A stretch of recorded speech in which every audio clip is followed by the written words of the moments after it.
Metal carbonyls में carbonyls की stretching frequencies को कौन कौन से फैक्टर्स अफेक्ट करते हैं और कैसे आप मेटल कार्बोनिल्स के वाइब्रेशनल स्पेक्ट्रा को इस्तेमाल कर सकते हो उनकी स्ट्रक्चर मालूम करने के लिए। नमस्ते, मेरा नाम मनदीप दलाल है और इस लेक्चर में हम इन्हीं प्रश्नों के उत्तर खोजने की कोशिश करेंगे।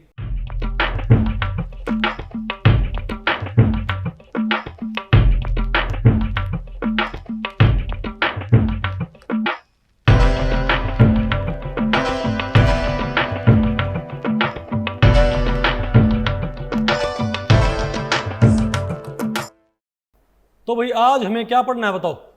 Vibrational spectra of metal carbonyls. तो भाई इस टॉपिक को हमने टोटल 3 सेक्शंस में डिवाइड किया है। पहले हम क्या पढ़ेंगे? कार्बोनाइल स्ट्रेचिंग फ्रीक्वेंसी, ठीक है। फिर हमको पढ़ना पड़ेगा factors affecting the magnitude of carbonyl stretching frequency in metal carbonyls. और तीसरा हम क्या पढ़ेंगे? Structure elucidation of metal carbonyls using IR spectroscopy. Okay, तो पहले ही बताओ हम क्या पढ़ते हैं?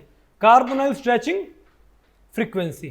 देखो मैं आपको बताऊं भाई, जो मेटल कार्बोनिल्स हैं उनके अंदर एक स्पेक्ट्रोस्कोपिक टेक्निक यानी कि IR स्पेक्ट्रोस्कोपी एक्सट्रीमली वैल्यूएबल होती है। समझे बात? और आपको भाई आपने थोड़ा बहुत BSc में पढ़ा होगा कि IR स्पेक्ट्रोस्कोपी होती क्या है। किसी कंपाउंड के अंदर जो कोवलेंट बॉन्ड्स होते हैं उनके अंदर बेंडिंग और उनके अंदर जो स्ट्रेचिंग होती हैं, जब आप उनके ऊपर क्या स्वीप करते हो? इंफ्रारेड रेडिएशन की रेंज, तो वो उस रेंज में एब्जॉर्ब कर सकती हैं। अगर किसी वाइब्रेशन के दौरान क्या चेंज होता हो बताओ? Dipole moment. बात आपको पहले पड़ी। मान लिया हमारे पास कोई बॉन्ड है AB, अगर इस AB बॉन्ड के दौरान अगर कोई अगर ये AB बॉन्ड है भाई, तो इसके अंदर एक पर्टिकुलर क्या होता है? Dipole moment. अब अगर मान लिया आप इस बॉन्ड को क्या करो भाई? स्ट्रेच और कंप्रेस, तो क्या जो दोनों, अब मान लिया एक है मोर इलेक्ट्रोनेगेटिव, तो ये तो क्या होगा? स्लाइटली नेगेटिव, क्या होगा? Slightly positive. अब डाइपोल मोमेंट क्या होता है बताओ भाई? क्या होता है? Q into D. क्यू क्या है यहां पर? कोई एक चार्ज और डी क्या? Distance of separation. तो भाई सिंपल सी बात है, अगर इसके अंदर क्या होगा? स्ट्रेचिंग, तो उस स्ट्रेचिंग के दौरान क्या इसकी लेंथ नहीं बढ़ेगी भाई मॉलिक्यूल की? और क्या उससे डिस्टेंस ऑफ सेपरेशन, दोनों चार्जेस का नहीं बढ़ जाएगा क्या? तो डिस्टेंस ऑफ सेपरेशन बढ़ेगा तो डाइपोल मोमेंट भी क्या होगा? बढ़ेगा। डिस्टेंस ऑफ सेपरेशन भी घटेगा तो डाइपोल मोमेंट क्या घटेगा भाई? तो हम कह सकते हैं कि ड्यूरिंग स्ट्रेचिंग क्या हो सकता है? डाइपोल मोमेंट चेंज हो सकता है। सिमिलरली ड्यूरिंग बेंडिंग भी क्या हो सकता है? डाइपोल मोमेंट चेंज हो सकता है। तो ध्यान रखियो भाई, अगर डाइपोल मोमेंट चेंज होता है ड्यूरिंग एनी वाइब्रेशन, तो वो वाइब्रेशन क्या होती है? IR active, infrared active. मतलब जब आप उसके ऊपर क्या डालोगे बताओ भाई? IR रेंज 400 से लेके, जब आप उसके ऊपर 400 सेंटीमीटर इनवर्स से लेके और 4000 सेंटीमीटर इनवर्स तक की सारी रेडिएशन डाल डाल के देखोगे, तो इस रेंज में कहीं ना कहीं वो जो वाइब्रेशन होएगी ना, उसका V0 से V1 यानी फंडामेंटल बैंड आ जाएगा। फॉर एग्जाम्पल, अगर किसी वाइब्रेशन, मान लिया कोई स्ट्रेचिंग वाइब्रेशन है, उसका V0 जो क्या है? लेवल, और जो V1 क्या है? लेवल, उनके बीच का एनर्जी गैप है 2000 सेंटीमीटर इनवर्स। तो जब आप उसके ऊपर क्या डालोगे? 2000 सेंटीमीटर इनवर्स की रेडिएशन, तो वो वाइब्रेशन क्या हो जाएगी? V0 से कहां पहुंच जाएगी? V1 के अंदर। कुछ बात आपको पहले पड़ी भाई? नहीं समझे बात? लेकिन सिर्फ यही कंडीशन ना होती कि जो एनर्जी ऑफ इंसिडेंट रेडिएशन है वो मैच करनी चाहिए V0 से V1 के गैप के। V0 से ये क्या है? V0 ग्राउंड वाइब्रेशन लेवल, ये क्या है? First excited vibrational level. तो इनके बीच की एनर्जी डालने से ही यहां से यहां पर ट्रांजिशन ना होती। जो मॉलिक्यूल है जिसका ये V0 है, उस मॉलिक्यूल के अंदर इस वाइब्रेशन के दौरान क्या होना चाहिए? Change in dipole moment. ये मैंने आपको पहले ही पढ़ाया था भाई ना। अरे इसमें क्या बोलते हैं, जब हमने आपको क्या पढ़ाई थी? Point group symmetry, isn't it? Group theory के अंदर आपने वो चीज नहीं पढ़ी क्या ये? अरे बोलो भाई, ध्यान रखियो, V0 से V1 जाते हुए क्या होगा? बोलो भाई। सिर्फ और सिर्फ एनर्जी गैप रिक्वायर्ड ना है, और क्या रिक्वायर्ड बताओ? बोलो भाई। ग्रुप थ्योरी में आपको क्या पढ़ाया था कि V0 से V1 का आपको गैप, तो वहां पर भाई कोई वाइब्रेशन IR एक्टिव कब होती है? कोई वाइब्रेशन IR एक्टिव कब होती है? जब उसमें चेंज इन डाइपोल मोमेंट हो। तो सिमिलर बात वही, सिमिलर आर्गुमेंट यहाँ पर होल्ड नहीं करेगा क्या, बताओ।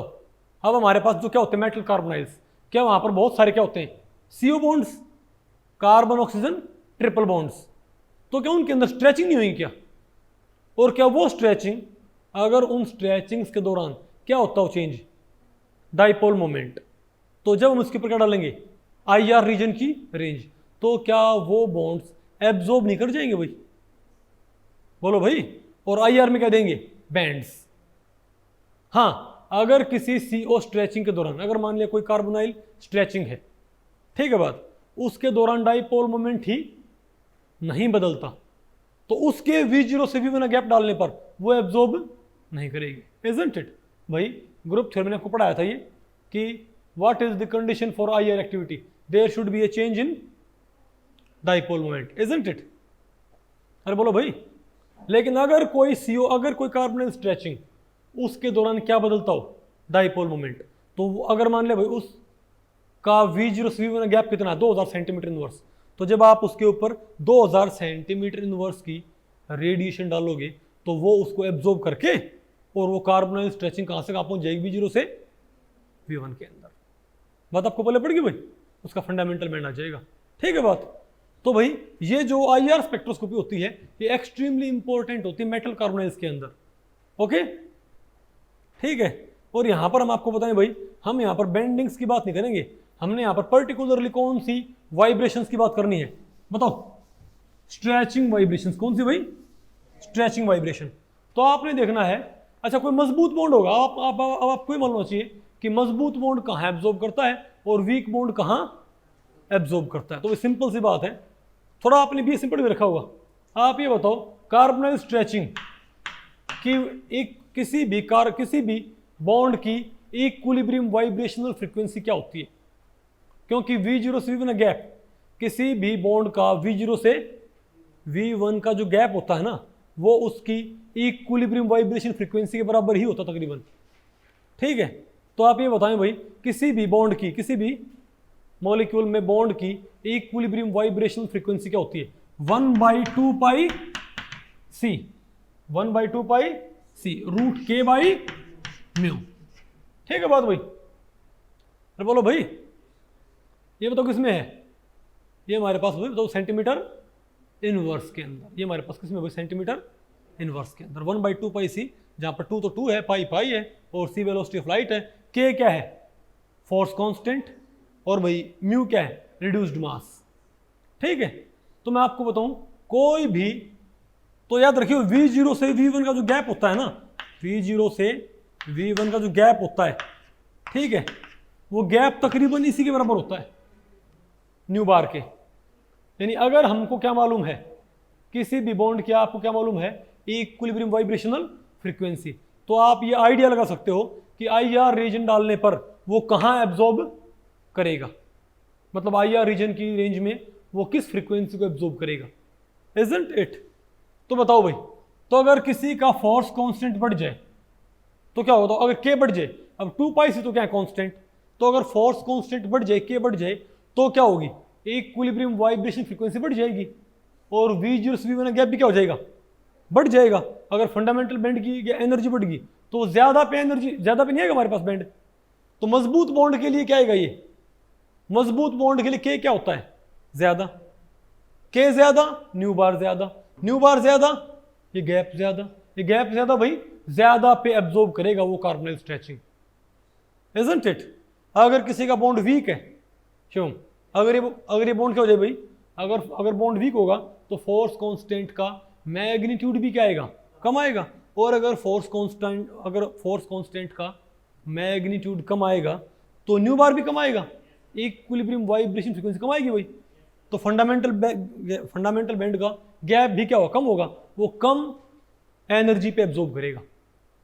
नहीं बात आपको पहले पड़ी, तो क्या तो हमको पता लग गया भाई कि मजबूत बॉन्ड हायर फ्रीक्वेंसी, बोलो भाई जितनी ज्यादा इक्विलिब्रियम वाइब्रेशन फ्रीक्वेंसी उतने ही ज्यादा पे एब्जॉर्ब, क्योंकि ये जो गैप होता है V0 से V1 का, ये न्यू बार के बराबर ही होता है तकरीबन, ओके। तो आप सिर्फ यहां से आइडिया लगा ले। और ये क्या होता है रिड्यूस्ड मास, क्या होता है भाई, रिड्यूस्ड मास कैसे रोल प्ले करेगा भाई, सिंपल सी बात है, अगर जो बॉन्ड है उसमें भाग लेने वाले एटम्स का मास बढ़ जाए। अगर मास बढ़ गया तो न्यू बार क्या हो जाएगा, कम हो जाएगा। तो सिंपल सी बात है, ज्यादा फ्रीक्वेंसी के लिए मुझे क्या चाहिए, ज्यादा के या कम म्यू। और कम फ्रीक्वेंसी के लिए हमें बताओ किसकी रिक्वायरमेंट होगी, कम के और ज्यादा। ये बात आपको पहले पड़ गई भाई। अब इन बेसिक आइडियाज को इस्तेमाल करते हुए आपने जो कार्बोनाइल होते हैं, मेटल कार्बोनाइल्स, उनकी फ्रीक्वेंसी के बारे में अपनी बात करनी है। मेरे ख्याल से आपको भाई हल्का फुल्का आइडिया यहाँ से आ गया ना आपको, ठीक है। अरे न्यू बार वी बार नहीं भाई, ओके। अब बताओ क्या है, अब हम देखते हैं भाई यहाँ पर factors affecting the magnitude of carbonyl stretching frequency की। भाई जो मेटल कार्बोनाइल होते हैं उनमें CO की, कार्बन ऑक्सीजन बॉन्ड की स्ट्रेचिंग फ्रीक्वेंसी को कौन अफेक्ट करता है। देखो एक बात ध्यान रखियो, कोई भी बात हो भाई घुमा फिरा के लेके कहां पर आनी है, इसके ऊपर बात आपको पहले पड़ गई। हर एक चीज आपने भाई, कोई भी स्ट्रेचिंग फ्रीक्वेंसी का ऑर्डर हो वो एक्सप्लेन किससे होगा, हमेशा इस फॉर्मूले से, ठीक है बात। तो कोई भी फैक्ट जो कि बॉन्ड क्या कर देगा, अब भाई रिड्यूस्ड मास, तो किसी बॉन्ड के अंदर रिड्यूस्ड मास घट जाए तो क्या होगा, ये बढ़ जाएगा। अगर ये बढ़ जाए तो ये घट जाएगा, और के बढ़ जाए तो ये बढ़ जाएगा, के घट जाए तो ये घट जाएगा। बिल्कुल सिंपल नहीं क्या। तो कोई भी फैक्टर हो आपने इसी से एक्सप्लेन करना है, ठीक है बात। तो बताओ भाई इक्विलिब्रियम वाइब्रेशन फ्रीक्वेंसी को कौन कौन से फैक्टर्स अफेक्ट करते हैं। पहला क्या होता है, चार्ज ऑन दी मेटल। आप मुझे बताएं, हमारे पास मान लिया डिफरेंट क्या है, मेटल कार्बोनाइल्स, ओके। तो भाई जो आपने डिफरेंट लिगेंड्स अटैच कर रखे हैं, अगर वो ज्यादा इलेक्ट्रॉन डेंसिटी ट्रांसफर करें सेंट्रल मेटल को, तो मेटल उसका उस डेंसिटी को वो क्या करेगा बताओ भाई, क्या वो कार्बोनाइल्स को उसको वापस नहीं भेज दिया क्या। अरे बोलो भाई। अच्छा तो कार्बोनाइल का कार्बोनाइल का ल्यूमो क्या होता है, CO का, मैंने आपको भाई CO का मैंने एमओ डायग्राम आपको पढ़ाया था ना, CO का ल्यूमो क्या होता है, ल्यूमो, जिसमें ये लोवेस्ट अनऑक्युपाइड, अरे भाई लोवेस्ट अनऑक्युपाइड मोलिकुलर ऑर्बिटल, इसका ल्यूमो क्या होता है, बॉन्डिंग नेचर के एंटी बॉन्डिंग का, π*2py and π*2pz, isn't it. हमको पता है इसका ल्यूमो क्या होता है भाई, एंटी बॉन्डिंग नेचर का, इजंट इट। तो कोई भी चीज जो CO को डेंसिटी प्रोवाइड करेगी, वो डेंसिटी सारी कहां जाएगी, CO के एंटी बॉन्डिंग में। भी सिंपल सी बात है, अगर CO को, अगर कार्बोनाइल को डेंसिटी मिले, कैसे मिले, वो सारी डेंसिटी कहां एक्सेप्ट करेगा, अपने एंटी बॉन्डिंग में। अगर वो डेंसिटी एंटी बॉन्डिंग में एक्सेप्ट करेगा तो CO बॉन्ड क्या होगा, वीक होएगा भाई। अगर CO भाई वो डेंसिटी कहां एक्सेप्ट करता, अपने एंटी बॉन्डिंग में, तो CO बॉन्ड क्या वीक होएगा। क्योंकि एंटी बॉन्डिंग में डेंसिटी क्या होता है, बॉन्ड ऑर्डर घटता है भाई, और बॉन्ड ऑर्डर घटता है तो बॉन्ड वीक होता है, और बॉन्ड वीक होएगा तो फोर्स कांस्टेंट क्या होगा, घटेगा, और फोर्स कांस्टेंट घटेगा तो न्यू बार घटेगा। समझे बात। तो आप ये बताओ, एक तो मेटल क्या हो, एक तो मेटल +2 में हो, और एक मेटल एक मेटल क्या हो, -2 में हो। तो कार्बोनाइल को साइडवाइज ओवरलैप के लिए बैक बॉन्डिंग के जरिए ज्यादा डेंसिटी कौन दे सकता है, M2+ कि M2-। भाई इसके पास इलेक्ट्रॉन कम है, M2-, इनके जितना ज्यादा नेगेटिव चार्ज क्या होगा, बढ़ेगा। यानी जितना ज्यादा मेटल के ऊपर नेगेटिव चार्ज बढ़ेगा, मेटल उतनी ही ज्यादा इलेक्ट्रॉन डेंसिटी इजीली डोनेट कर सकता, बैक डोनेट कर सकता, किसको, लिगेंड को, CO को भाई, इजंट इट। और CO जितनी ज्यादा डेंसिटी एक्सेप्ट करेगा, वो डेंसिटी एक्सेप्ट क्या करेगा, अपने एंटी बॉन्डिंग के अंदर। तो एंटी बॉन्डिंग में डेंसिटी आने से बॉन्ड ऑर्डर क्या होगा, घटेगा भाई, और बॉन्ड ऑर्डर घटेगा तो भाई बॉन्ड वीक होएगा, और बॉन्ड वीक होगा तो भाई फोर्स कांस्टेंट की वैल्यू क्या होगी भाई, कम होएगी। अरे बोलो भाई, और एक के कम होगा तो म्यू बार क्या होगा, न्यू बार क्या कम होएगा। तो आप एक बार ये ऑर्डर देखिए भाई, क्या ये आपको लॉजिकल लगता है, बताओ। ये क्या है, 2-, ये बताओ। अरे भाई सारे कार्बोनाइल हैं, तो ये जो चार्ज है यही क्या होती है, टाइटेनियम की ऑक्सीडेशन स्टेट। तो आप ये बताओ भाई Ti कहाँ है भाई, यहाँ क्या है 2 पॉजिटिव में, यहाँ क्या है 1 पॉजिटिव में, यहाँ क्या है न्यूट्रल, यहाँ क्या बताओ 1 पॉजिटिव, यहाँ क्या बताओ भाई 2 पॉजिटिव। तो आप मुझे बताओ भाई जैसे जैसे, अब बताओ 2 नेगेटिव, यहाँ पर बताओ ये कहाँ एब्जॉर्ब करता है, सारे ऑक्टाइडल हैं 1748 पे, 1859, 2000, 20, 95, 2204। तो आपने बात देखी भाई जैसे जैसे क्या हो रहा है बताओ, जैसे जैसे पॉजिटिव चार्ज नेगेटिव चार्ज घटता गया और पॉजिटिव चार्ज बढ़ता गया तो स्ट्रेचिंग फ्रीक्वेंसी भी क्या होगी भाई, बढ़ती हुई ना। आपको आप इसको कुछ भी बोल सकते हो कि पॉजिटिव चार्ज बढ़ने से या नेगेटिव चार्ज घटने से कार्बोनाइल स्ट्रेचिंग फ्रीक्वेंसी पे क्या असर पड़ रहा है, लगातार बढ़ रही है ना भाई। ऐसा क्यों भाई, पॉजिटिव चार्ज बढ़ेगा तो मेटल CO को डेंसिटी प्रोवाइड नहीं करेगा भाई। शिवम भाई अगर मेटल के ऊपर मोर एंड मोर क्या आएगा पॉजिटिव, तो मेटल डेंसिटी क्यों प्रोवाइड करेगा CO को, और CO के पास डेंसिटी कम आएगी तो CO के एंटी बॉन्डिंग में डेंसिटी कम आएगी ना भाई, और CO के एंटी बॉन्डिंग में डेंसिटी कम आएगी तो CO का बॉन्ड क्या होगा, कम घटेगा, यानी बॉन्ड क्या होगा, क्या रहेगा उससे मजबूत। या आप इसको उल्टा भी पढ़ सकते हो, आप इसको उल्टा चलो भाई, बताओ ये क्या 2 पॉजिटिव, अब बताओ क्या हो गया 1 पॉजिटिव, न्यूट्रल, 1 नेगेटिव और 2 नेगेटिव। तो अब देखियो भाई बताओ क्या हो गया 2204, 2095, 2000, 1859।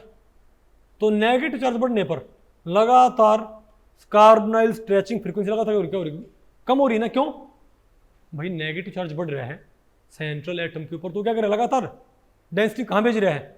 अगर वो मोर एंड मोर नेगेटिव होएगा तो वो इजीली डेंसिटी को बैक डोनेट कर सकता है, किसको भाई बताओ, कार्बोनाइल को।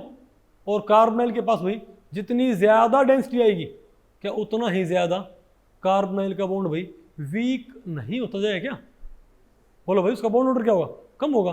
बॉन्ड ऑर्डर कम है तो बताओ क्या होगा, बॉन्ड वीक होएगा, स्ट्रेचिंग फ्रीक्वेंसी घटेगी।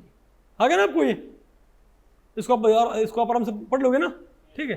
ये सेम भाई आपको इन कंपाउंड्स में आपको नजर आएगा। आप यहाँ पर देखो भाई पॉजिटिव चार्ज बढ़ता है CO स्ट्रेचिंग फ्रीक्वेंसी भी बढ़ती है। ओके, अब बताओ फिर क्या, नंबर ऑफ CO लिगेंड्स। अच्छा, कार्बोनाइल जो लिगेंड होता है उसके पास एक खास बात होती है, बताओ क्या। कार्बोनाइल एक बहुत अच्छा सिग्मा डोनर है। क्यों भाई, क्योंकि हमको पता है इसके पास क्या है, इसके पास क्या भाई एक स्लाइटली बॉन्डिंग, हालांकि इसको नॉन बॉन्डिंग बोलते हैं लेकिन क्या होता है स्लाइटली बॉन्डिंग, लेकिन इसकी लोब किसके ऊपर सेंटर्ड होती है, कार्बन के ऊपर। तो ये बहुत अच्छे से इसको डोनेट कर सकता है, ये एनर्जी में हाई भी है और इसकी डेंसिटी भी भाई कार्बन एंड पे सफिशिएंटली क्या एक्सटेंडेड, ठीक है बात।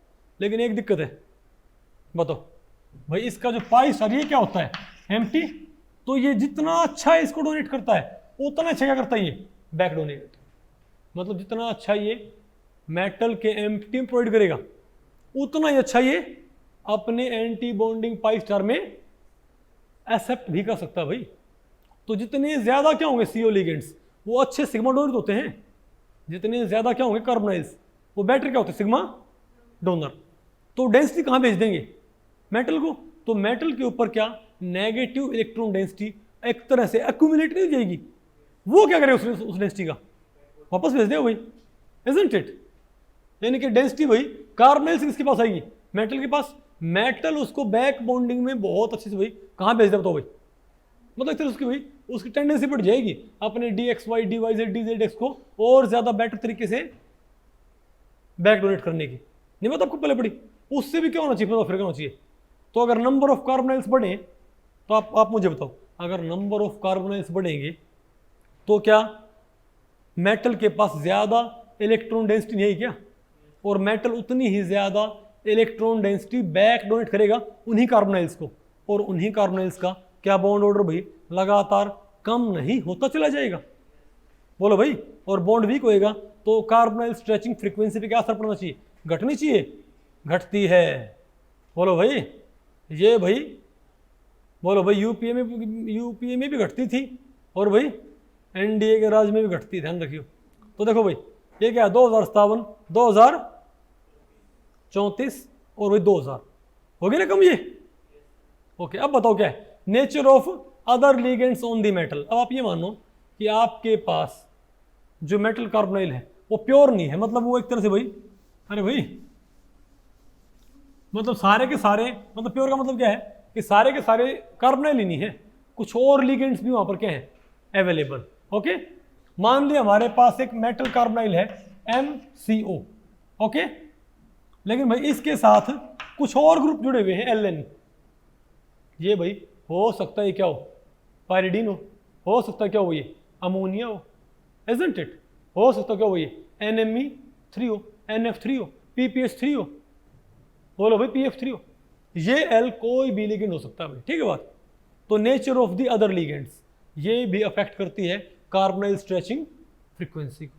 हाउ हाउ हाउ बताओ, अगर ये जितना ज्यादा क्या होगा भाई, मैं आपको बताऊं, आपने घुमा फिरा के बात को लेके कहां पर आना है, इसके ऊपर 1/2πc√k/μ। तो सिंपल सी बात है, अगर ये जो अदर लिगेंड्स हैं LN टाइप, N क्या का नंबर, समझ के बात, तो जो ये अदर लिगेंड्स हैं अगर ये ज्यादा इलेक्ट्रॉन डोनेटिंग होते चले जाएंगे अमित, तो क्या होगा, ये जितने ज्यादा क्या होगा इलेक्ट्रॉन डोनेटिंग, उतना ज्यादा कहां भेजेंगे मेटल को, और मेटल उतना ज्यादा कहां भेजेगा, बोलो भाई CO के एंटी बॉन्डिंग में।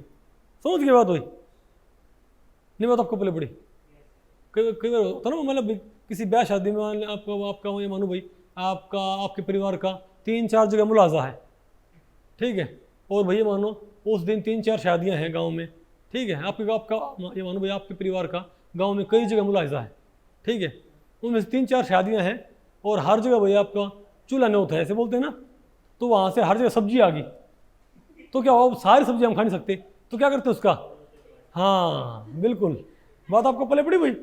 तो समझ ले भाई, जितनी ज़्यादा सब्जी इसके पास आएगी, जितने ज़्यादा क्या इलेक्ट्रॉन डोनेटिंग, ये भेजेंगे मेटल को। मेटल क्या करे भाई कि इतनी सब्जी मेरे बस की खानी नहीं, उसे कहाँ भेज देगा ये कार्बोनाइल के पास, नहीं बात आपको पहले पड़ी भाई। अरे बताओ, तो बताओ, तो अगर अदर लिगेंड्स इलेक्ट्रॉन डोनेटिंग होते चले गए तो CO स्ट्रेचिंग पे क्या असर पड़ेगा, घटेगी, और अगर अदर लिगेंड्स क्या होते चले गए इलेक्ट्रॉन विड्रॉइंग, तो ये कहां से खींचेंगे मेटल से, और मेटल से इन्होंने खींच ली तो मेटल इस CO को डेंसिटी प्रोवाइड करने का, बोलो भाई, फिर इसको डेंसिटी प्रोवाइड नहीं, इसके एंटी बॉन्डिंग में डेंसिटी नहीं जाने देगा, और अगर ये इसके एंटी बॉन्डिंग में डेंसिटी नहीं जाने देगा तो इस CO का बॉन्ड क्या हो जाएगा, मजबूत रहेगा। नहीं बात आपको पहले पड़ी क्या, वेरी गुड। तो भाई nature of other ligands on the metal, ठीक है, इसको भाई आप यहाँ से चेक कर सकते हो। देखो भाई, अब एक काम करो भाई, एक बहुत अच्छा तरीका होता है, उसको बोलते हैं टोलमैन इलेक्ट्रॉनिक पैरामीटर, आप यहाँ से TEP बोलते हैं इसको, टोलमैन इलेक्ट्रॉनिक। भाई टोलमैन एक साइंटिस्ट थे भाई, ठीक है, उन्होंने ये तरीका बनाया था, इसमें आप जो अलग अलग जो क्या होते हैं लिगेंड्स, उनकी इलेक्ट्रॉन डोनेटिंग और इलेक्ट्रॉन विड्रॉइंग एबिलिटीज़ को पैरामीटराइज कर सकते हो। कैसे भाई, मान लिया आप NiCO4 लेके आप 4 यहाँ पर क्या जोड़ दो, तो भाई C ट्रिपल बॉन्ड हो, C ट्रिपल बॉन्ड हो, C ट्रिपल बॉन्ड हो। अब एक काम करो, आप एक CO को आप किसी अदर लिगेंड से क्या कर दो भाई, डिस्प्लेस, ठीक है बात। अब आप ये बताओ भाई, इसका पॉइंट ग्रुप क्या हो गया, बताओ साक्षी बताओ बेटा, तो इसका पॉइंट ग्रुप क्या हो गया, C3b। अब इस ये जो तीनों क्या है कार्बोनाइल, इनकी जो सिमेट्रिक स्ट्रेच होएगी, पता उसका नेचर क्या होता है, A1 क्या होता है भाई, A1 सिमेट्री, यानी कि भाई अब इन कार्बोनाइल जो क्या होता है सिमेट्रिक स्ट्रेच, वो A1 सिमेट्री की होगी, तो आपने वो A1 सिमेट्री की जो क्या होती है सिमेट्रिक स्ट्रेच, उसको आपने मेजर करना है, क्योंकि भाई वो बाकी वाइब्रेशन से ज़्यादा मिक्स नहीं होती। तो क्या होगा, तो अब आप क्या करो, ये जो L है इसको आप भाई बदल के देखो, अगर ये इलेक्ट्रॉन, अगर ये क्या हुआ इलेक्ट्रॉन डोनेटिंग, तो ये A1 सिमेट्री की जो स्ट्रेच होगी कार्बोनाइल्स की, जो क्या होगी A1 सिमेट्री की स्ट्रेचिंग, उसकी वैल्यू लगातार घटती आएगी। क्यों भाई, डोनेटिंग हुआ, नहीं बात आपको पहले पड़ी क्या भाई, अगर ये डोनेटिंग हुआ तो डेंसिटी कहाँ आएगी, बोलो भाई, ठीक है, हाँ निकल भाई, N कहाँ से आ गया भाई, निकल, बात आपको पहले पड़ गई। और इलेक्ट्रॉन विड्रॉइंग हुआ तो भाई बढ़ने लग जाएगी। बात आपको पहले पड़ी भाई। तो इस तरीके से उसने इनको भाई पैरामीटराइज कर दिया। ओके, आगे भी आएगा ये। अब बताओ भाई, अब क्या हमारे पास, तो आप यहां पर देखो भाई, बताओ आप ये देखो भाई, अरे भाई आप ये देखो टर्शियरी ब्यूटाइल फॉस्फीन, क्या भाई, अगर मैं क्या जोड़ता हूं बताओ, अब ध्यान से देखो भाई, जो अदर लिगेंड्स है ना, अगर मैंने क्या जोड़ रखा है, ये टर्शियरी ब्यूटाइल फॉस्फीन है। अगर आपने यहां पर जो ये लिगेंड भाई आपने क्या बना दिया, टर्शियरी ब्यूटाइल फॉस्फीन, तब बताओ कितना आता है। तो A1, तो भाई इन कार्बोनाइल्स की सिमेट्रिक स्ट्रेच कहाँ एब्जॉर्ब करती है बताओ, 2056.1 पे। आप एक काम करो, आप टर्शियरी ब्यूटाइल फॉस्फीन हटाओ और क्या लगाओ, ट्राईमिथाइल फॉस्फीन। आप भाई ट्राईमिथाइल फॉस्फीन लगा दो, तो बताओ वैल्यू बढ़ गई कि घट गई। अरे बोलो भाई, 2056 से बताओ क्या गया हमारे पास, ये 2064 बढ़ गई ना भाई ये। और देखो अब क्या, PPH3 और बढ़ गई, बोलो भाई POET3 और बढ़ गई, PCl3 और बढ़ गई, और PF3 बहुत बढ़ गई भाई। ऐसा क्यों, तो हम समझ गए, हमने देखा अगर इस लिगेंड को भाई बताओ मैं क्या करता हूँ, मैं टर्शियरी ब्यूटाइल फॉस्फीन की बजाय बदलता गया और लास्ट में क्या ले आया, PF3, क्या भाई, तो सबसे ज़्यादा आई है, सबसे कम किस में है, टर्शियरी ब्यूटाइल फॉस्फीन में। तो हम समझ गए टर्शियरी ब्यूटाइल फॉस्फीन सबसे बेस्ट क्या है, सिग्मा डोनर। उसने डेंसिटी इतनी भेज दी, उसने डेंसिटी एक्सेप्ट तो की नहीं, डेंसिटी कहाँ भेज दी, निकल के पास, निकल ने कहाँ भेज दी, लो डेंसिटी इन तीनों के पास। बात आपको पहले पड़ी भाई, नहीं आना आपको ये, ओके। अच्छा भाई, एक होता है बॉन्डिंग मोड, क्या होता है, एक bonding mode of the carbonyl, कि कार्बोनाइल जो है उसका बॉन्डिंग मोड कैसा है। अच्छा आप मुझे बताओ, मैं आपसे एक बात पूछता हूं भाई, मान लिया आप किसी शादी में सब्जी मांग के लेके आ रहे हो, ठीक है, तो भाई एक शादी में से आपको सब्जी मिली थोड़ी, नहीं चलो शादी में रहने दो भाई, ठीक है, ये मानो भाई, मान लिया किसी दिन भाई आप, अरे बात आपको पहले पड़ गई भाई, ठीक है, ये आप मानो भाई कि मान लिया आपने भाई खाना खाना है, ठीक है, और आपके घर पे भाई कोई है नहीं, ठीक है, तो नहीं ऐसे पड़ोस में ऐसे भाई कई भाई पारिवारिक जो हमारे भाई अच्छे भाई क्या बोलते हैं मुलाहिजा होता है, ठीक है, तो वहाँ से हम सब्जी मांग ले आते हैं। ओके, तो आपसे एक बात पूछता हूँ भाई कि मान लिया भाई आप एक घर में गए भाई, ठीक है, वहाँ से हमको थोड़ी सी सब्जी मिल गई भाई, उसमें हमको लगता है भाई कि टूक लागेंगे नहीं, ठीक है बात, तो हम क्या करें बताओ भाई, हम एक घर से और सब्जी मांग लेंगे, होता ना भाई। तो अगर हम ऐसे 3 घरों से सब्जी मांग लें तो हमारे पास सब्जी क्या हो जाएगी, ज़्यादा, अलग अलग भी हो जाएगी। और शिवम तो देख रहा है वैरायटी डिशेज, ठीक है, बात आपको पहले पड़ गई भाई। लेकिन मेरे कहने मतलब क्या है कि सिमिलरली क्या होता है, तो हमको ज़्यादा सब्जी मिलेगी अगर हम ज़्यादा घरों से सब्जी मांग मांग के लेके आएंगे, ठीक है, ओके। तो सिमिलरली अगर एक कार्बोनाइल है, एक तो क्या हो वो, बोलो भाई, एक तो कार्बोनाइल क्या हो μ1 मोड में, यानी भाई क्या हो टर्मिनल, और एक क्या होता भाई μ2, अरे क्या हो μ3। μ3 मतलब क्या है कि कार्बोनाइल एक साथ क्या है 3 मेटल से बाइंड कर रहा है, कार्बोनाइल एक साथ क्या है 2 मेटल से।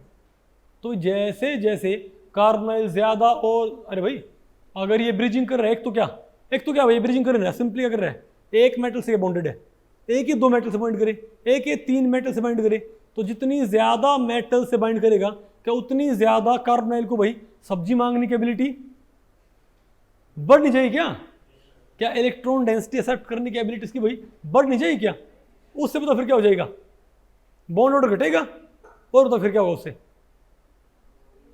बॉन्ड भी, और बताओ फिर क्या उससे, कम स्ट्रेचिंग फ्रीक्वेंसी। तो अब देखो भाई, तो आप ये देखें, देखो अब बताओ पहले फ्री CO बताओ कहाँ एब्जॉर्ब करता है, बोलो भाई कार्बोनाइल कहाँ एब्जॉर्ब करता है 2143 पे, और देखो कार्बन CO प्लस कहाँ एब्जॉर्ब करता है 2184 भाई। ऐसा क्यों, मैंने आपको बताया था ना कि यहाँ पर भाई इलेक्ट्रॉन जाता बेशक कहाँ से, बॉन्डिंग से, लेकिन वो स्लाइटली बॉन्डिंग होता है, लॉस ऑफ बॉन्डिंग कैरेक्टर बहुत हल्का होता है, लेकिन जो 1+ चार्ज आता है वो ऑलमोस्ट कहाँ बैठा होता है कार्बन के ऊपर, उससे कार्बन क्या होता है बताओ भाई, उसके अरे भाई उसके एटॉमिक ऑर्बिटल नीचे आ जाएंगे और कोवेलेंसी में हमको गेन मिलेगा, बेटर ओवरलैप होगा कार्बन और ऑक्सीजन के एटॉमिक ऑर्बिटल्स में, और बॉन्ड क्या हो जाएगा उससे स्ट्रॉन्गर। नहीं समझे बात भाई? इसीलिए हमको पता है CO का बॉन्ड ऑर्डर क्या होता है, कम होता है CO प्लस से, इसीलिए CO प्लस क्या करता है, ज्यादा पे एब्जॉर्ब करता है, फ्री CO और फ्री CO प्लस। लेकिन जैसे ही आपने भाई कार्बोनिल कहाँ जोड़ दिया, टर्मिनल CO, तो बताओ भाई टर्मिनल CO कहाँ एब्जॉर्ब करता है, बताओ? 2120 से 1850 की रेंज में। आपने बात देखी कि जैसे ही CO किससे जुड़ गया, मेटल से, तो भाई डेफिनेटली जो फ्री CO से था उससे तो क्या हो गया, कम ही हो गया भाई। लेकिन मैंने रेंज क्यों बोली है, क्योंकि भाई अलग अलग तरह के मेटल्स क्या करेंगे, अलग अलग अमाउंट में इलेक्ट्रॉन डेंसिटी डोनेट करेंगे। नहीं बात आपको पहले पड़ी क्या? उससे बॉन्ड ऑर्डर का कम होने का एक्सटेंट भी क्या होगा, अलग अलग। ओके, तो बताओ लेकिन रेंज क्या है मेरे पास, 2120 से 1850। और μ2 में देखो μ2 सिमेट्रिक, अगर एक साथ कार्बोनाइल 2 घरों से सब्जी मांग लाए, अब बताओ 1860 से क्या रेंज, क्या ओवरऑल रेंज भाई घट नहीं गई क्या, 1860 से 1750। और भाई μ3 अगर एक कार्बोनाइल एक साथ 3 मेटल से बाइंड कर जाए तो भाई ये खूब सारी डेंसिटी एक्सेप्ट करेगा भाई, इतने सागने की खाक मरेगा ऐसा नहीं बोलते भाई, बात आपको पहले पड़ी भाई। तो ये भाई बहुत ज़्यादा इलेक्ट्रॉन डेंसिटी एक्सेप्ट कर लेगा, ठीक है। और क्या आ जाएगा, इसकी रेंज क्या आ जाएगी, 1730 से लेके 1600 सेंटीमीटर बस। तो आपने एक बात देखी, जैसे जैसे इसका ब्रिजिंग का ऑर्डर बढ़ता जा रहा है वैसे वैसे स्ट्रेचिंग फ्रीक्वेंसी घटती जा रही है, तो बॉन्डिंग मोड भी इसको अफेक्ट करता है। अब बातों में क्या पढ़ना है, structure elucidation of metal carbonyls using IR spectroscope. अब आपने देखना भाई कि IR जो स्पेक्ट्रा होता है मेटल कार्बोनिल्स का, क्या वो इसकी स्ट्रक्चर प्रिडिक्शन में हेल्प कर सकता है, और सिर्फ स्ट्रक्चर प्रिडिक्शन ही, और भी इंफॉर्मेशन लाइक क्या बोलते हैं, अरे ऑर्डर, काइनेटिक्स का ऑर्डर, कि भाई अरे रेट ऑफ रिएक्शन क्या है, इस टाइप की चीज़ें, ठीक है। बात बताओ, तो देखते हैं भाई क्या क्या इन्फॉर्मेशन हमको देगा। तो पहले हम देखें भाई, ठीक है, ये टॉपिक भाई नेट में तो है ही है, लेकिन ये भाई क्या बोलते हैं, इनू है ना बेटा, ये जालिया नहीं है ये आपका MSc प्रीवियस में है ना ये, अब तो ठीक है, ये अब तो नहीं गया ये, मैं जो कुछ पढ़ा हूँ भाई ये तो जालिया पहले सेमेस्टर में, कमाल है भाई, ठीक है, कोई बात नहीं। अब बताओ आप, तो पहला क्या है, pi basicity of the metal centre, कि मेटल सेंटर की पाई बेसिसिटी। भाई एक तो आप इससे नहीं है, ये मालूम कर सकते हो कि मेटल सेंटर कितना पाई बेसिक है। पाई बेसिक का मतलब क्या है, कि मेटल सेंटर कितनी ज़्यादा इलेक्ट्रॉन डेंसिटी डेंसिटी डोनेट करेगा। हम आमतौर पे क्या मानते हैं, मेटल क्या होता है, हम आमतौर पे मेटल कॉम्प्लेक्सेस को हम क्या मानते हैं, लिगेंड्स क्या मानते हैं, लेविस बेस, और मेटल क्या मानते हैं, लेविस एसिड। लेकिन मेटल भी कैसे काम करता है, लेविस बेस की तरह भाई, कैसे, साइड वाइज ओवरलैप के जरिए अपने ये DXY DYZ और DZX को बैक डोनेट कर सकता है लिगेंड्स के एंटी बॉन्डिंग में, इजंट इट। तो मेटल की जो पाई बेसिसिटी होती है, आप उसके बारे में कमेंट कर सकते हो सिंपली किस बात के ऊपर, बोलो भाई, कार्बोनाइल की स्ट्रेचिंग फ्रीक्वेंसी। कार्बोनाइल की, टर्मिनल कार्बोनाइल की जितनी कम क्या होगी स्ट्रेचिंग फ्रीक्वेंसी, इसका मतलब क्या है, उतना ज्यादा मेटल ने उसको डेंसिटी की है, ज्यादा बैक डोनेट किया है। भाई किसी मेटल की जितनी ज्यादा क्या आएगी स्ट्रेचिंग फ्रीक्वेंसी, मतलब उसने अपने एंटी बॉन्डिंग में डेंसिटी बहुत ज्यादा एक्सेप्ट कर ली। वो कैसे एक्सेप्ट की डेंसिटी, कहाँ से डेंसिटी हो, मेटल से होगी। लेकिन एक तरह से हम क्या पता कर रहे हैं, यानी कार्बोनाइल की स्ट्रेचिंग फ्रीक्वेंसी डायरेक्टली किससे रिलेटेड है, बताओ भाई, मेटल सेंटर के पाई डोनेशन यानी कि पाई बेसिक कैरेक्टर से, इजंट इट। अरे बोलो भाई, तो बताओ, अरे वही एग्जांपल ये, तो देखो यहाँ पर आपको साफ दिख रहा है भाई, अगर मैं इस कॉम्प्लेक्स में जा रहा हूँ 1859, नेगेटिव चार्ज घटता गया और स्ट्रेचिंग फ्रीक्वेंसी बढ़ती गई, ठीक है। तो क्या हो रहा है लगातार, तुम क्या बोलेंगे कि यहाँ से यहाँ पर मेटल सेंटर का पाई बेसिक कैरेक्टर लगातार क्या हो रहा है, घट रहा है भाई। यानी जितना ज़्यादा क्या होता है मेटल का चार्ज बढ़ता है, उतना ही ज़्यादा, बोलो भाई, पाई बेसिक कैरेक्टर उसका भाई घट रहा है। नहीं पता आपको पहले पड़ी? अरे बोलो भाई।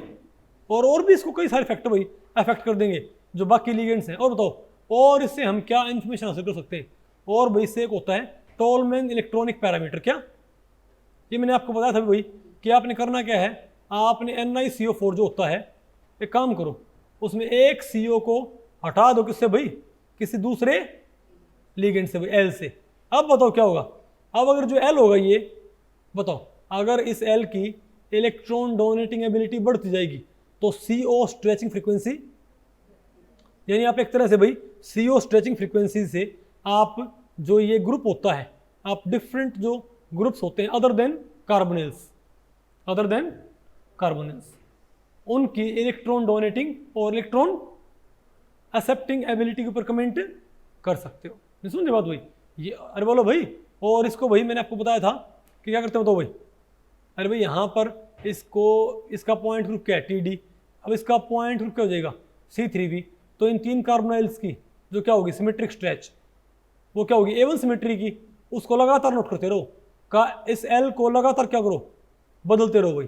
तो जैसे जैसे आप क्या करो तो भाई, आप यहाँ पर देखो, अगर आपने क्या लगाया tertiary butyl phosphine PME3 PPH3, तो लास्ट में क्या PF3, आप L को पहले रखो ये और लास्ट में रखो ये, तो पता क्या आएगा?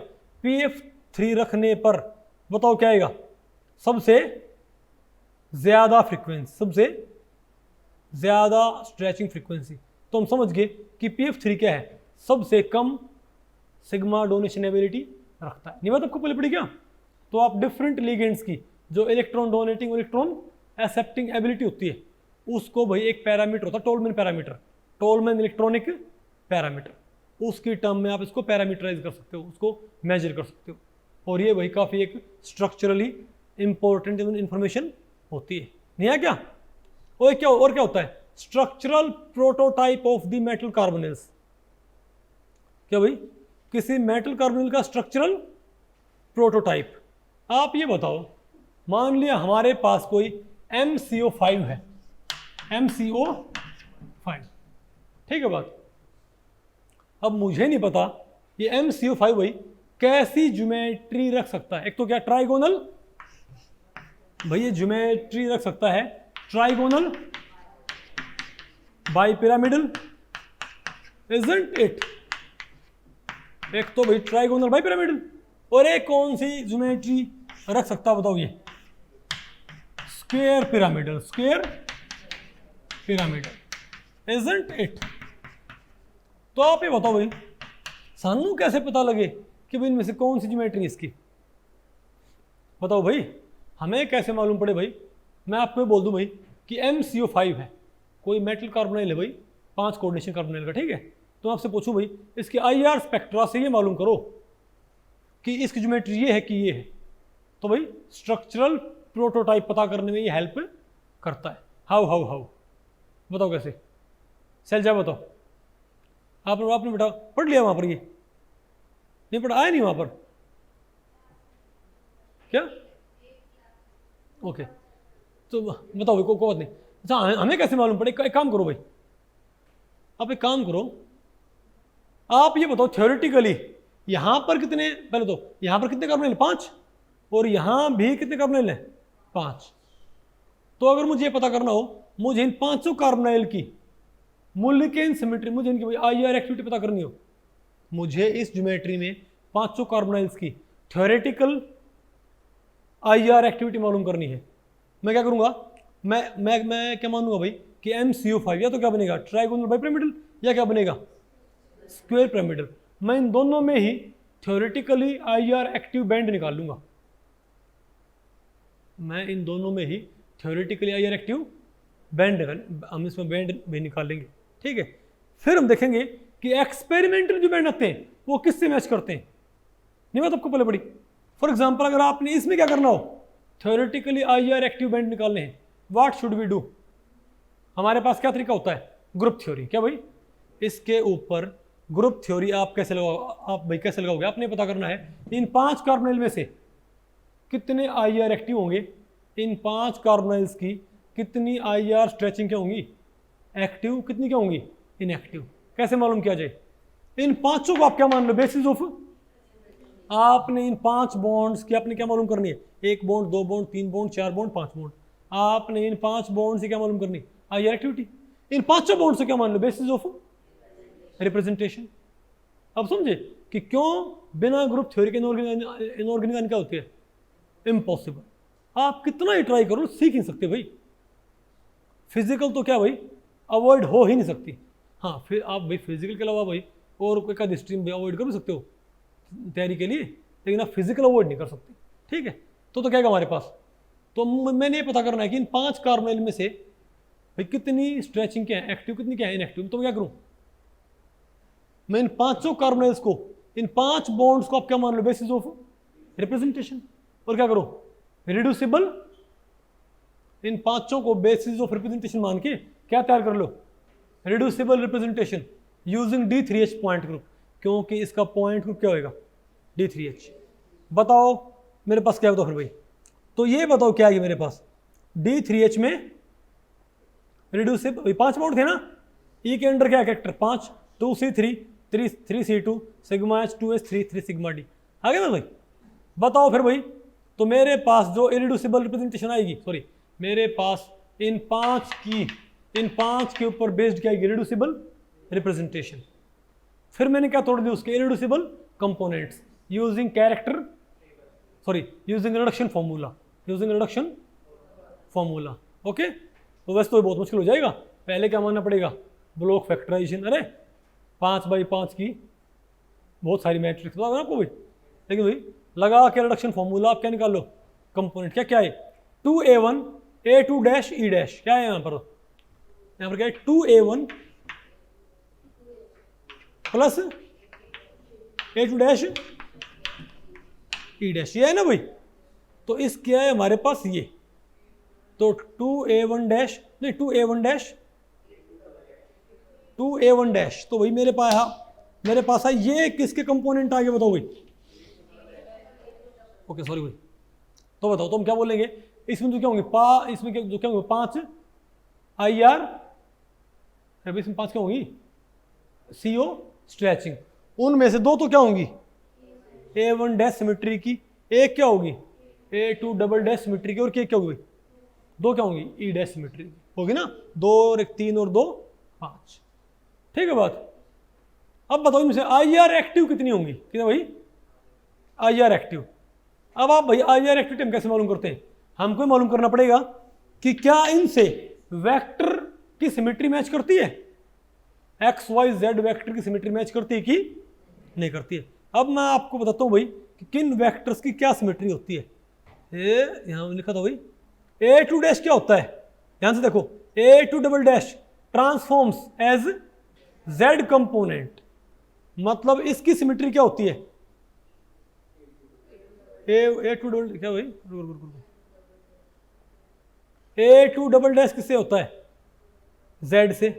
अब बताओ भाई Z की यहां पर क्या सिमेट्री होती है, Z वेक्टर सिमेट्री क्या होती है A2 डबल डैश। ठीक है बात, और बताओ और क्या होती है, ट्रांसफॉर्म एज Z। और बताओ और E डैश कैसे होता है भाई X और Y से, E डैश बताओ कैसे आएगा हमारे पास, E डैश कैसे आएगा X और Y से, नहीं आपको भाई। तो बताओ भाई, तो इन 5 वाइब्रेशंस की सिमेट्री क्या है, ये इजंट इट।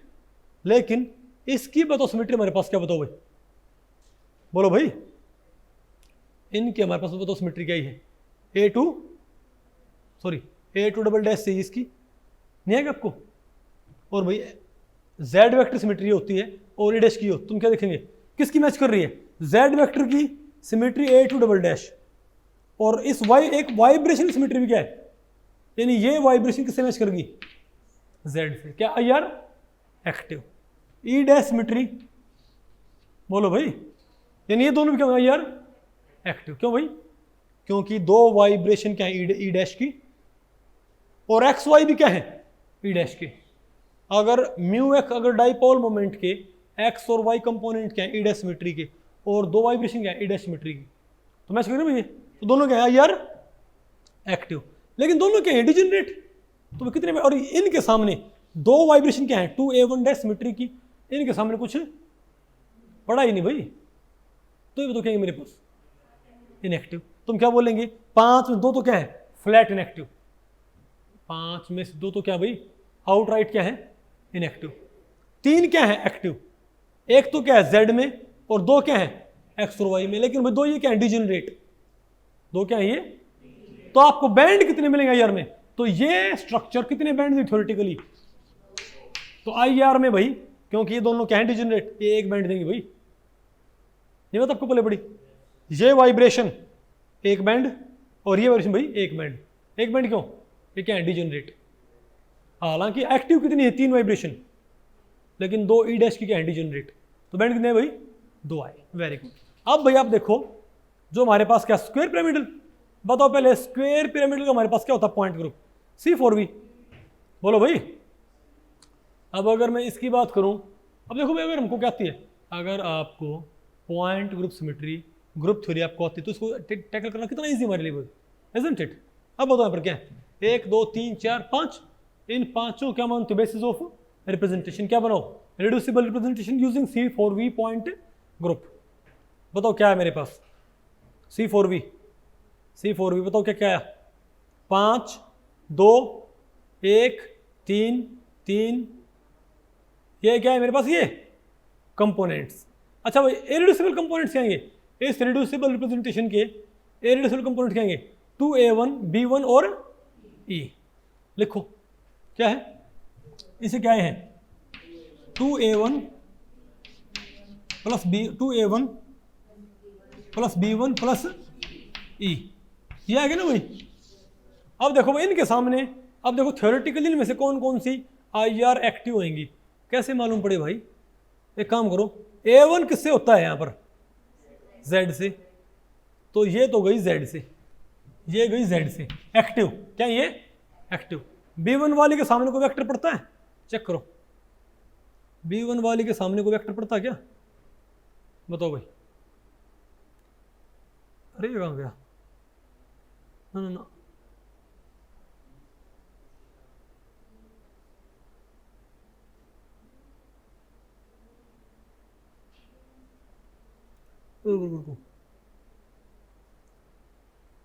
हाँ हाँ ठीक है भाई, क्या कहते हैं हमारे पास ये, तो ई वाली बताओ किसके सामने पड़ती है, एक्स और वाई के सामने। अरे बोलो भाई, ये बताओ भाई किसके सामने पड़ती है, ये पड़ती है भाई एक्स और वाई। लेकिन ये क्या है भाई, डिजेनरेट।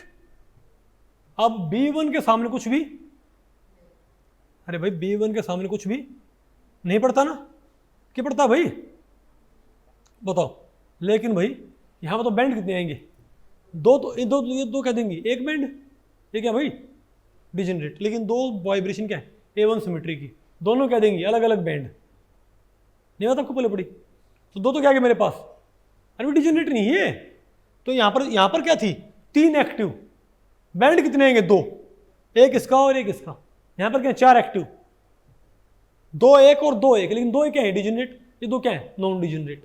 तो आया क्या मेरे पास 3 बैंड। तो हम यहाँ पर क्या बोलेंगे भाई, यहाँ पर 4, यहाँ पर क्या है 3 एक्टिव, यहाँ पर क्या 4 एक्टिव, 3 में से बैंड आएंगे 2, यहाँ पर 4 एक्टिव, बैंड कितने आएंगे 3। तो सिंपल, तो थ्योरी क्या कहती है कि ये इसको क्या देना चाहिए, 3 बैंड, 2 बैंड, उसे क्या देंगे 3 बैंड। ये बात आपको पहले पड़ी। अब हमने करना क्या है, हमने सिंपली भाई, हमने इस MCU5 कंपाउंड का क्या करना है, IR स्पेक्ट्रा रिकॉर्ड कर लेना है, और वहां पर ये देखना है कितने बैंड आए हैं, 2 बैंड आए, क्या रुका मार दो, ट्राइगोनल बाइपिरामिडल, 3 बैंड आए, क्या रुका मार दो भाई, स्क्वायर। कितना आसान है भाई। अब समझे बात कि बिना ग्रुप में क्यों बोलता हूं, ग्रुप थ्योरी सीखे बिना आप ये चीज नहीं सीख सकते। बात आपको पहले पढ़ रही है, ठीक है। जो भाई ऑनलाइन वाले हैं, जिसने ग्रुप थ्योरी नहीं पढ़ रखी है, वो पहले क्या पढ़े, ग्रुप थ्योरी, ठीक है, ओके। अगर आपको ये सिमिलरली अगर आप बात करो CrCO6 की, भाई CrCO6 पता है यहां पर कितने बैंड आते हैं, 1 बैंड। क्यों भाई, CrCO6 में 1 बैंड क्यों आता है,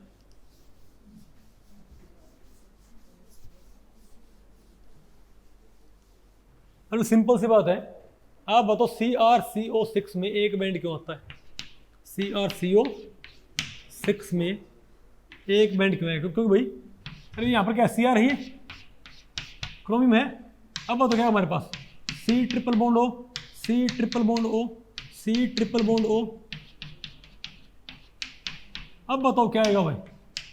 तो यहां पर आपने पता करना हो कितने बैंड आएंगे, तो क्या करोगे आप? इन 6 के 6 बॉन्ड क्या मान लो बेसिस ऑफ रिप्रेजेंटेशन, क्या तैयार कर लो? Reducible representation. कंपोनेंट तोड़ दो, पता है कौन कौन से कंपोनेंट आएंगे? बताओ। अरे इसको तोड़ने पता कौन कौन से कंपोनेंट है भाई?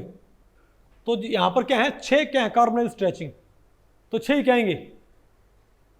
अरे भाई तुम्हारे पास क्या आएंगी? तो आप अरे भाई इन 6 की 6 वाइब्रेशन की आपके निकालो मोलिक्यूलर सिमेट्री। बताओ क्या आएगी? ये आएगी, मैं आपको बताऊं भाई, A1G प्लस T1U प्लस बोलो भाई T2G। क्या आएगी? आई थिंक ये आएगी क्या? ना ना, अरे नहीं नहीं, प्लस में क्या EG, क्या आएगा प्लस में? EG ये आएंगे हमारे पास। बोलो भाई, तो A1G plus T1U plus EG। अब आप ही होता तो होगी ना, तुम क्या बोलेंगे? यहाँ पर 6 वाइब्रेशन क्या है? 2 तो क्या है EG सिमेट्री की, 1 क्या है A1G सिमेट्री की, और 3 क्या है T1U सिमेट्री की। अब पता है, अब पता आपको भाई डाइपोल मोमेंट की सिमेट्री क्या आएगी OH की टेबल में? T1U। सिर्फ इसके सामने क्या पढ़ते हैं? XYZ। तुम क्या बोलेंगे? 6 में से सिर्फ 3 क्या है एक्टिव, बाकी क्या है इनएक्टिव। तो बैंड कितने आएंगे? 1। नहीं आएगा आपको भाई? तो ऐसे आप आसानी से क्या मालूम कर सकते हो? नंबर ऑफ एक्सपेक्टेड बैंड किसी पर्टिकुलर टाइप के लिए। नहीं आया आपको भाई? तो भाई फिर एक्सपेरिमेंटली चेक कर लो किसके मैच करते हैं, वही आ जाएगा आंसर। आ गया ना आपको? तो यहाँ पर एक टेबल दे रखी है, बताओ यहाँ पर क्या है? Number of carbonyls. अगर 3 क्या हो कार्बोनाइल्स, अगर ये वाला क्या होगा? प्रोटोटाइप। बोलो भाई 1 2 3, तब बताओ क्या है मेरे पास? 2 बैंड। अगर ये क्या है? अगर 3 CO क्या है? पिरामिडल फैशन में 2 बैंड आएंगे, लेकिन 3 CO कैसे है भाई? प्लेनर में, तो 1 बैंड आएगा। बात आपको पहले पड़ गई भाई? तो आप चेक करो भाई, थ्योरेटिकली हमने ऐड कर रखे बैंड ये कि भाई कितना। तो अगर मान लिया आप किसी कंपाउंड में 3 CO हैं, नहीं समझे बात, और आपको 2 बैंड मिले, आप क्या बोल रहे हो? पक्की बात क्या है ये? मेटल से 3 CO क्या है? पिरामिडल फैशन में क्या है? अटैच्ड है भाई। नहीं बात आपको पहले पड़ी गया? अरे बोलो, या फिर भाई ऐसे नहीं आएगा आपको? तो यहाँ पर तो अरे भाई ये 3 CO ऐसे हो और ये 3 CO ऐसे हो, तब भी क्या होंगे? 3 3।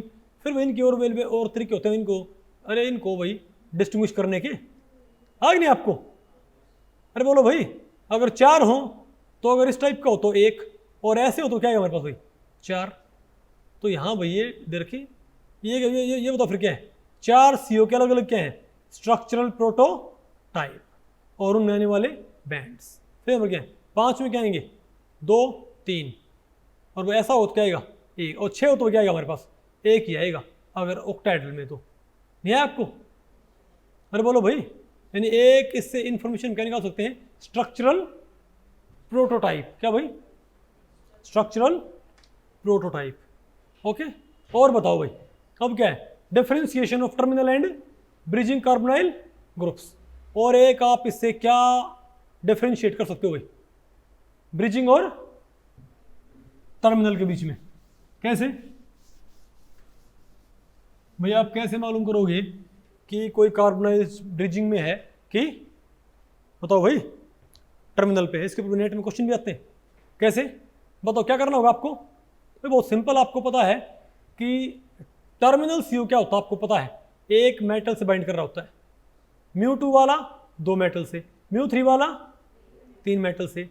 तो जितनी ज्यादा मेटल से बाइंड करेगा उतनी ज्यादा वो डेंसिटी अपनी तरफ खींचेगा ना भाई, isn't it?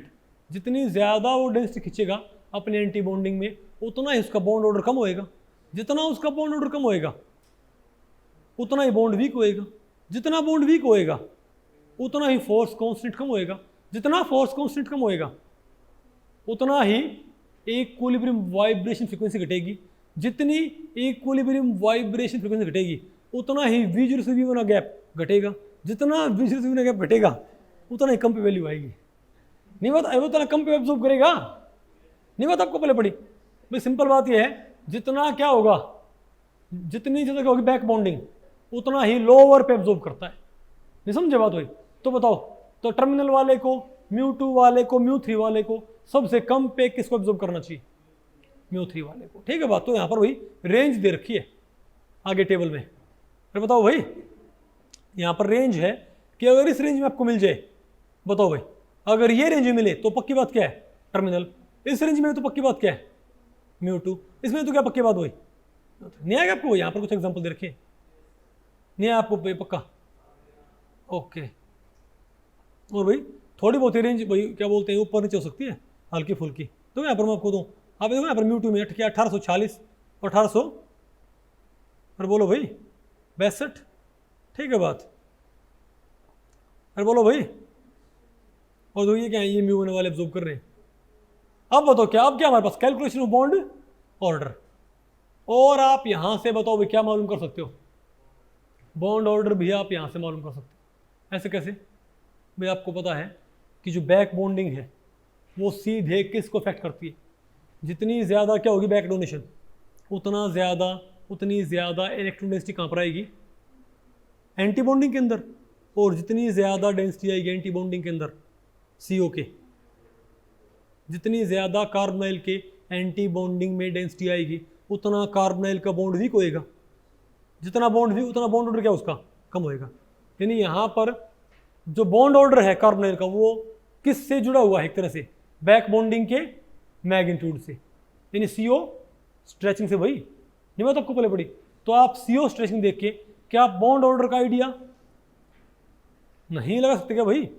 जितना स्ट्रेचिंग कम हो रखी हो उतने क्यों कम क्या होगा बॉन्ड ऑर्डर, जितनी CO स्ट्रेचिंग क्या हो ज़्यादा उतना ही क्या होगा ज़्यादा बॉन्ड ऑर्डर। नहीं समझे बात? और हमको पता है भाई, अगर कोई 2143 पे एब्जॉर्ब कर जाए, नहीं समझे बात, तो हम क्या मानेंगे यहाँ पर क्या भाई? ऑलमोस्ट क्या भाई? Zero back bonding. नहीं बात आपको पहले पड़ी क्या? 2143 क्या होता है? फ्री CO का। तो जितना ज़्यादा उससे कम हो उतना क्या होगा? बॉन्ड ऑर्डर कम होएगा भाई। बात आपको पहले पड़ेगी? तो यहाँ देखो भाई, यहाँ पर क्या है? और एक बात और बताओ आप मुझे, एक बात और बताओ, अगर मान लिया मेटल टू कार्बोनाइल, बोलो भाई, और ये तो डेंसिटी देता है इसको, लेकिन ये डेंसिटी तो क्या करता है? यहाँ से वापस लेता है ना भाई, बैक बॉन्डिंग के जरिए। नहीं समझे बात? तो जितनी ज्यादा क्या होगी डोनेशन, सॉरी जितना ज्यादा क्या होगा बैक बॉन्डिंग होएगा, उतना ज्यादा मेटल कार्बन बॉन्ड तो क्या होगा? स्ट्रॉन्ग। लेकिन कार्बन ऑक्सीजन बॉन्ड क्या होएगा? वीक। तो ध्यान रखियो भाई कि मेटल कार्बन बॉन्ड क्या करता भाई? उसका बॉन्ड ऑर्डर बढ़ता जाएगा भाई। जितना मेटल कार्बन बॉन्ड का ऑर्डर बढ़ेगा उतना ही कार्बन ऑक्सीजन बॉन्ड का ऑर्डर घटेगा। चेक करो इसको आप, बताओ भाई। यहाँ पर देखो आप बताओ क्या भैया नहीं में, ये देखो A 1.33, यहाँ देखो यहाँ बताओ क्या है?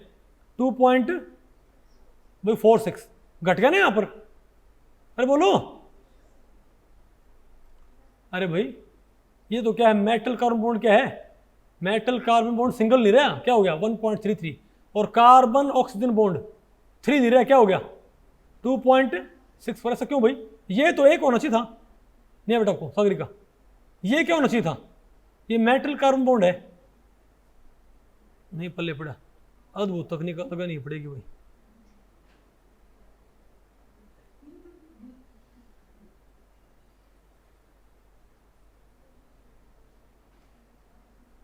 अरे भाई ये तो क्या है बताओ? ये वाला और ये क्या होना? तो आइडियली ये क्या होना? सिंगल। फिर क्या होना चाहिए? 3 होना चाहिए ना। ये 3 से घट गया, ये 1 से बढ़ गया। समझ गया ना बात भाई? ऐसा क्यों भाई बताइए? बता क्यों भाई? क्योंकि यहाँ पर क्या हो रखी है? बैक डोनेशन हो रखी है। और देखो ये अगर और बढ़ गया, आप देखो अब अगर आप NiCO4 से कहाँ पर आ गए तो यहाँ पर क्या होगा? बैक डोनेशन और बढ़ जाएगा ना। तो यहाँ पर देखो भाई, मेटल कार्बन बॉन्ड 1.33 से और भी क्या होगा? ऑलमोस्ट क्या होगा मेटल कार्बन बॉन्ड भाई?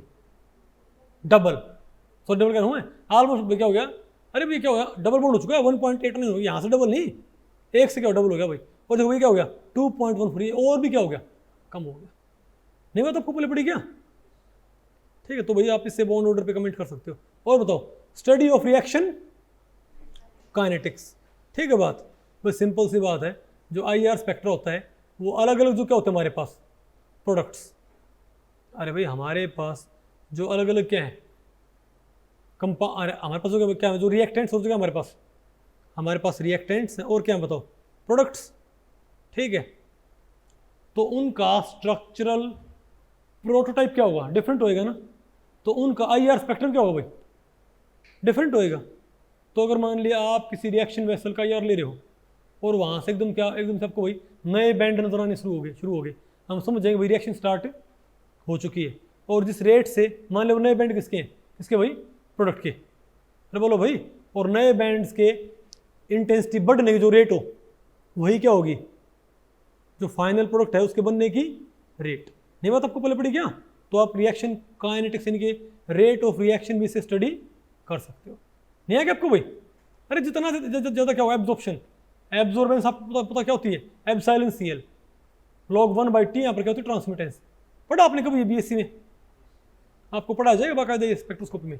देखिए सिंपल सी बात है भाई, अगर मान लिया जो क्या है रिएक्टेंट्स और क्या है प्रोडक्ट्स। अब रिएक्टेंट्स में जो बैंड आते हैं उनसे अलग बैंड आता है किसमें भाई, फाइनल जो भाई हमारे पास जो क्या बनता है फाइनल प्रोडक्ट जो बनता है उसमें अलग बैंड्स आते हैं किससे भाई, रिएक्टेंट से। तो जो बैंड फाइनल प्रोडक्ट में है क्या उनकी इंटेंसिटी जिस रेट से बढ़ेगी उसी रेट से क्या बनने लग रहा है फाइनल प्रोडक्ट। बोलो भाई, तो अगर आपको फाइनल प्रोडक्ट की बनने की आपको रेट मालूम पड़ेगी तो क्या मालूम होगी आपको, रेट ऑफ रिएक्शन। नहीं आएगा आपको? और भाई रेट ऑफ रिएक्शन से आप क्या मालूम कर सकते हो, अरे भाई ऑर्डर ऑफ द रिएक्शन। नहीं मालूम आपको पड़ा क्या? तो ये भी इंफॉर्मेशन से निकाल सकते हैं। अब बताओ इसके ऊपर क्वेश्चन देखो आप, कुछ क्या क्वेश्चन है। इन दी ट्रांस, ये कहता भाई ये एक कंपाउंड है हमारे पास PT ट्रांस Cl2LCO। ये कहता है L और CO आपस में क्या है भाई, ट्रांस है, मतलब प्लेटिनम का हमारे पास क्या एक स्क्वायर प्लेनर कॉम्प्लेक्स। यहां पर कौन है प्लेटिनम, यहां कौन है L और यहां कौन है CO। ठीक है बात भाई, ये 2 Cl है। तो क्या था अगर L, ये भी क्वेश्चन नेट में आया हुआ है पार्ट C में 4 नंबर में। ठीक है, ये कहता है कि अगर L क्या हो जाए, मैं अमोनिया से क्या बदल दूं पिरिडिन, और भाई पिरिडिन से NMe3। तो बताओ सबसे, बोलो भाई, तो बताओ भाई कार्बोनाइल स्ट्रेचिंग का ऑर्डर क्या आएगा, ये बताओ। ये कहता है एक बार L में क्या लगाऊं, यहां पर पिरिडिन भाई, एक बार यहां पर तो क्या लगाएं अमोनिया। बोलो भाई एक बार ये बताओ यहां पर क्या लगाएं NMe3। तो सबसे ज्यादा फ्रीक्वेंसी किस में आएगी, तो सिंपल सी बात है NMe3 का सबसे ज्यादा इलेक्ट्रॉन डोनेटिंग। तो वो सबसे ज्यादा डेंसिटी प्लेटिनम को डोनेट करेगा। जितनी ज्यादा डेंसिटी प्लेटिनम के पास आएगी वो डेंसिटी को भेज देगा इस CO के पास। तो बॉन्ड ऑर्डर कम हो जाएगा, बॉन्ड ऑर्डर कम हो जाएगा, बॉन्ड वीक हो जाएगा भाई, तो स्ट्रेचिंग फ्रीक्वेंसी घट जाएगी, इजंट इट।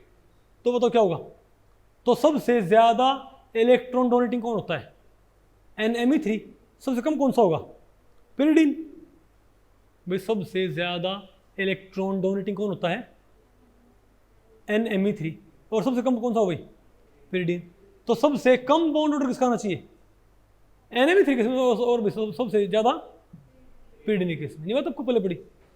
तो क्या ऑर्डर आना चाहिए हमारे पास, बोलो भाई क्या आना चाहिए कि पिरिडिन क्या होगा सबसे कम इलेक्ट्रॉन डोनेटिंग।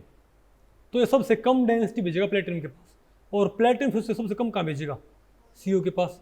तो CO का बॉन्ड ऑर्डर सबसे कम घटेगा, ये सबसे मजबूत बॉन्ड रहेगा भाई NMe3 का करेगा, सबसे ज्यादा डेंसिटी भेजेगा, सबसे कमजोर बॉन्ड कर देगा ये CO बॉन्ड को। नहीं आएगा आपको, आगे उड़ रही है। और बताओ क्या है the correct order of CO stretching frequency, बताओ क्या होगी, बताओ भाई NiCO4 है, FeCO5 है, CrCO6 है, बताओ क्या होगा भाई। नंबर ऑफ, मैंने आपको क्या पढ़ाया था, अगर नंबर ऑफ क्या बढ़े कार्बोनाइल्स, उससे क्या होता है भाई, कार्बोनाइल आपको पता है एक अच्छा सिग्मा डोनर भी होता है। तो जितना ज़्यादा कार्बोनाइल्स आप अटैच करोगे उतनी ज़्यादा सिग्मा डोनेशन बढ़ेगी भाई, उतना ही ज़्यादा मेटल के ऊपर डेंसिटी क्या होगी, अक्यूमुलेट, उतना ही ज़्यादा मेटल उसको भाई बैक डोनेट कर देगा अटैच्ड कार्बोनाइल्स के एंटी बॉन्डिंग के अंदर, इजंट इट। तो बताओ सबसे कम बताओ स्ट्रेच किसके आनी चाहिए, CrCO6 की, बोलो भाई, नहीं बात आपको बोले पड़ी, अरे बोलो भाई। और सबसे ज़्यादा बताओ किसके आनी चाहिए, अरे भाई इसका आंसर ये करो, इसका आंसर तो, अरे इसका आंसर क्या हो जाएगा बताओ भाई, अरे क्या करते हैं ये, ना भाई यहाँ पर सबसे कम आएगा, नहीं बात आपको पहले पड़ी, सबसे ज़्यादा तो किसमें आएगी, अरे मैंने अपने ख्याल से पढ़ाया भी था पीछे भाई, था भी नहीं है,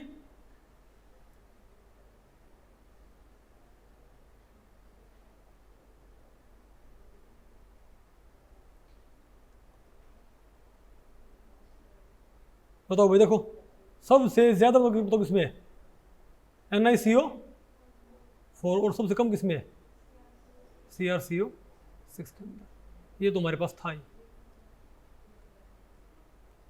नहीं याद आपको ये, तो इसका आंसर क्या ए है, ओके। तो भाई इस लेक्चर में इतना ही। अगर इस लेक्चर के बारे में आपके कुछ प्रश्न या सुझाव हैं तो आप मुझे नीचे कमेंट सेक्शन में पूछ सकते हैं, मैं उनके उत्तर देने की पूरी कोशिश करूंगा। तो भी ठीक है, मिलते हैं अगले लेक्चर में, तब तक के लिए नमस्ते।